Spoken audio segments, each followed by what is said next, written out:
Ya hemos tenido ocasión de hablar de la herramienta Antenna Designer de MATLAB, la cual nos permite diseñar un buen número de antenas distintas. Vamos a utilizar esta herramienta para estudiar con un poco más de detalle las antenas de dipolo, los dipolos eléctricos y los lazos circulares. Comencemos con la antena más sencilla que podamos imaginarnos, que es el dipolo elemental. Se trata esencialmente de una antena que tiene unas dimensiones muy pequeñitas en comparación con la longitud de onda. Esta antena tiene una gran ventaja. En efecto, podemos calcular muy fácilmente tanto el campo E como el campo H para esta antena, lo cual nos permite calcular inmediatamente la directividad que nos sale 1,5 por el seno cuadrado del ángulo polar. Se trata en definitiva de una antena que va a presentar un diagrama de radiación con simetría de revolución. Este tipo de antenas recibe el nombre de antenas omnidireccionales. Aquí tenemos el diagrama de radiación calculado con la herramienta Antenna Designer. La directividad máxima se suele expresar en unidades logarítmicas de Bs isotrópicos, en este caso, para lo cual lo único que tenemos que hacer es calcular el logaritmo decimal de la directividad y multiplicar por 10. El 1,5 nos daría un 1,76. No estamos sacando exactamente 1,76 porque nuestro modelo en el Antenna Designer pues está basado no en hilos, sino en plaquitas rectangulares.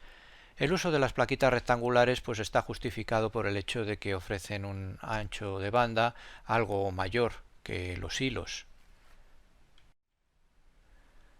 Asimismo, con el modelo circuital equivalente de la antena podemos determinar la impedancia que presentaría el generador que la alimenta y a partir de la impedancia el coeficiente de reflexión correspondiente, con lo cual obtendríamos el parámetro S11 también en unidades logarítmicas. En este caso estaríamos calculando cocientes de voltajes, así se definen los coeficientes de reflexión y por tanto tenemos que utilizar el 20. El valor que nos sale finalmente es de menos 5 decibelios, lo cual corresponde a un acoplo que no es demasiado bueno. Haciendo simulaciones para distintas longitudes podemos obtener información bastante interesante. Tal y como podéis ver aquí, el dipolo de lambda medios ofrece una directividad que es algo mayor que la del dipolo elemental y ofrece un acoplo significativamente mejor que el del dipolo elemental. Al final, esta mejora en el acoplo es la que marca la diferencia de efectos prácticos. En la práctica, el dipolo de lambda medios es el que va a encontrar mayor número de aplicaciones. Si nosotros incrementamos la longitud de nuestra antena de dipolo a un factor lambda o a un factor 3 lambda medios, podemos observar que la directividad mejora muy significativamente, pero eso por desgracia no nos sirve de nada porque el acoplo que se consigue pues es muy malo. Y aquí tenemos tres simulaciones más. Estas simulaciones corresponden a dipolos magnéticos, son antenas de lazo circular.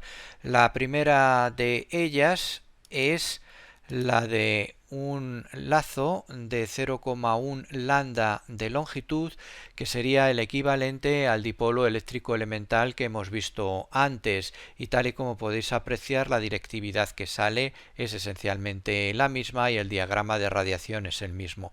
Lo que ocurre es que el acoplo pues es significativamente peor. Si nosotros queremos mejorar el acoplo en nuestras antenas de lazo, lo único que tenemos que hacer es irnos a longitudes del orden de lambda. Con esto conseguimos mejorar el acoplo. Los valores que se obtienen pues no son excepcionales, pero son significativamente mejores que las de la antena elemental y al mismo tiempo conseguimos una mejora bastante sustancial en la directividad. Por otra parte, si ya nos vamos a un lazo de 1,5 lambda, pues obtenemos un diagrama de radiación que empieza a presentar características con una utilidad marginal y no conseguimos mejorar el acoplo en absoluto. De hecho, lo empeoramos. Es interesante comentar aquí un detalle adicional relativo a esta antena de longitud lambda. Aparentemente hemos conseguido, como decíamos antes, mejorar la directividad y el acoplo simultáneamente, pero hemos hecho algo más que es un poquito más sutil. Fijaros en la orientación que tiene el diagrama de radiaciones. Es excepcionalmente extraño.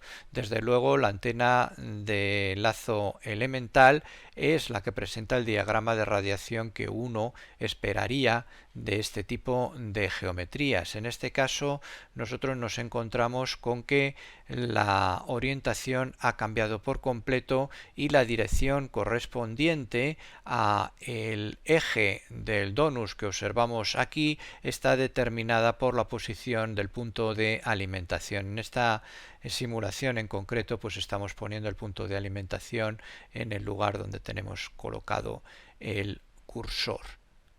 Sería este punto de aquí. Veamos ahora otro detalle interesante. Vamos a comparar el dipolo eléctrico elemental con el magnético y centremos nuestra atención ahora en la dirección de los campos.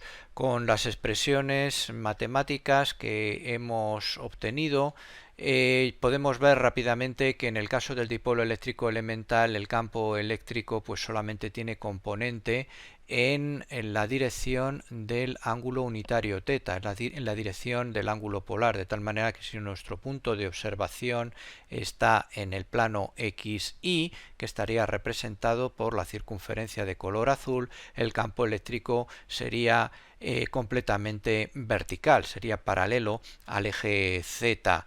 ¿Qué es lo que ocurre si ahora me voy al dipolo magnético? Bueno, pues en principio existe una creencia generalizada de que no podemos distinguir los diagramas de radiación de un dipolo eléctrico desde un dipolo magnético. En general eso es cierto, pero eso no significa que no podamos diferenciar uno del otro. Se da la circunstancia de que en el caso del dipolo magnético el campo eléctrico sigue siendo por supuesto perpendicular a la dirección de propagación, pero en este caso va a tener solamente componente phi, solamente va a tener componente azimutal, y el papel que antes jugaba el campo E, pues aquí lo va a jugar el campo H.